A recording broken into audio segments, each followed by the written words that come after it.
জাতীয় ফল কাঁঠাল সুস্বাদু ও অতি পরিচিত একটি ফল। এই সুস্বাদু ফলটা আমরা শুধু পাকা খাই তা না, এটা কাঁচা অবস্থায় রান্না করেও আমরা খাই। আজকে চিংড়ি মাছ দিয়ে কাঁচা কাঁঠাল ভাজি করব। প্রথমে কাঁঠাল ছোট ছোট করে কেটে গরম পানিতে হালকা ভাপ দিয়ে রেখেছিলাম। এ পর্যায়ে একটা প্যানে কিছুটা পেঁয়াজ ভেজে নিয়েছি, দিয়েছি বাটা মশলা। যেহেতু চিংড়ি মাছ দিয়ে ভাজি করব, এজন্য চিংড়ি মাছগুলো সামান্য হলুদ আর লবণ দিয়ে ভাজি করে নিয়েছি। এ পর্যায়ে মশলার সাথে চিংড়ি মাছগুলো ভালোভাবে কষিয়ে নিয়েছি।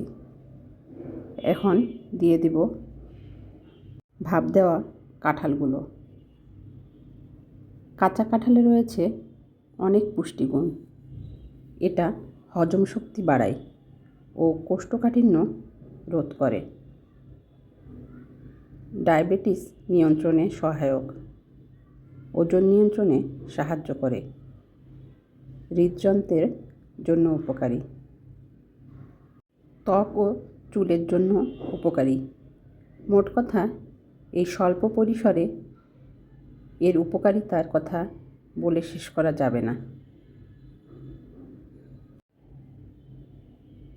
সামান্য পানি দিয়ে ঢেকে এটা কিছুক্ষণ রান্না করব। এ পর্যায়ে আরেকটা কড়াইতে কুমড়ো বড়ি রান্না করব। কুমড়ো বড়িটা আলু আর চাল কুমড়া দিয়ে রান্না করব। কুমড়ো বড়ির প্রধান উপাদান কুমড়া আর মাসকলাই ডাল, যা উভয়ই পুষ্টিগুণে ভরপুর। কুমড়ো বড়ি হজম শক্তি বাড়াতে সাহায্য করে, হৃদরোগের ঝুঁকি কমাতে সাহায্য করে, রোগ প্রতিরোধ ক্ষমতা বাড়াতে সাহায্য করে,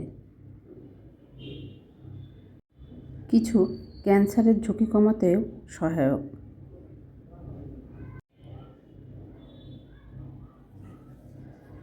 ভাজিটার শেষ পর্যায়ে দিয়ে দিয়েছি ধনেপাতা কুচি।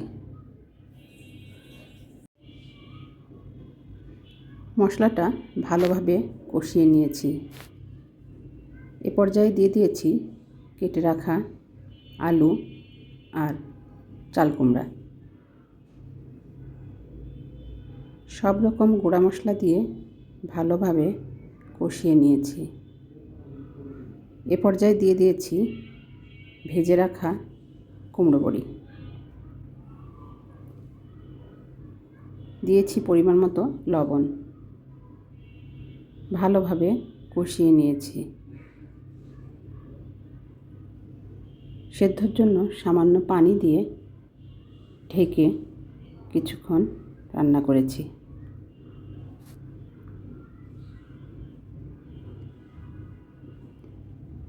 এ পর্যায়ে আমার ভাতটাও রান্না হয়ে গিয়েছে।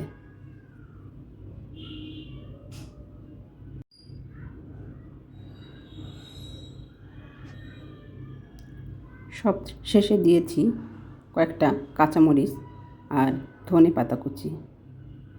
আজকের রান্না দুটোই ছিল পুষ্টিগুণে ভরপুর।